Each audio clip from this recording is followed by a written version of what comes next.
İsa peygamberin çarmıhtan indirildikten sonra vücuduna sarıldığı iddia edilen ve iki tarafında silüet bulunduran kefenin gerçekliği ispatlandı. Araştırmacılar kefenin üzerindeki sakallı erkek yüzü silüetinin olağanüstü ışık patlamasından kaynaklandığını ileri sürdü. İtalyan bilim adamları bu silüetlerin Orta Çağ teknolojisiyle yapılamayacağını ve mor ötesi lazer benzeri bir teknoloji gerektiğini belirtti. Bu iddia 4,2 ile 3,9 metre ölçülerinde olan kefenin Hz. İsa'nın yeniden dirilişinde ortaya çıkan büyük enerji patlamasıyla oluştuğu inanışını destekledi. Yapılan testler kısa ve yoğun mor ötesi yönlendirilmiş radyasyonun keten kumaşa renk verebildiğini gösterdi. Torino kefenindeki gibi ilginç görüntüler bu şekilde oluşabilir açıklamasını yaptı. Çalışma ekibinden Paolo Di Lazzaro, sakallı adam silüeti bir tür elektromanyetik enerjiyle oluşmuş olmalı. Işık patlamasının keten kumaşa renk kazandırabilme özelliği Torino kefenindeki gibi mucizeleri akla getiriyor dedi.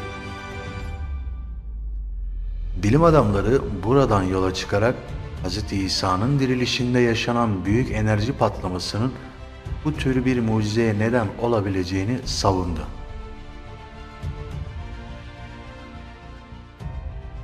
Kefen hakkında tartışmaları alevlendiren Mistero della Sindone, Kefenin Gizemi adlı kitap, gazeteci Saverio Gaeta ve Padua Üniversitesi'nde makine mühendisi Giulio Fanti tarafından yazıldı. Hristiyan dünyasının en değer verilen kutsal eşyalarından biri olan kefenin kökenleri hakkında gerçekleri ortaya çıkarmak isteyen Fanti, meslektaşlarıyla kızılötesi ışın ve spektroskopi kullanarak kefenin ipliğini analiz etti. Dalga boyları aracılığıyla radyasyon ölçümü yapılan testlerde kefenin M.Ö. 300 ile M.Ö. 400 yılları arasındaki döneme ait olduğu saptandı. Katolik olan Fanti de elde ettiği sonuçların 15 senelik bir çalışmanın birikimi olduğunu açıkladı. Kefenin üzerinde 1988 yılında yapılan karbon testi, kumaşın 1260 ile 1390 yılları arasındaki döneme ait olduğunu gösterince kefenin sahte olduğu ileri sürülmüştü. Fanti ise 1988'de gerçekleştirilen karbon tarih tespit yönteminde elde edilen sonucun deneyin yapıldığı laboratuvarın kirli olmasından dolayı yanlış sonuç verdiğini söylüyor. İtalya'da bulunan Politeknik Üniversitesi'nden Alberto Carpinteri'nin başını çektiği en son araştırma ise kefendeki izlerin Kudüs'ü sarsan dev bir depremle yayılan nötron ışınlarıyla oluştuğu teorisine dayanıyor.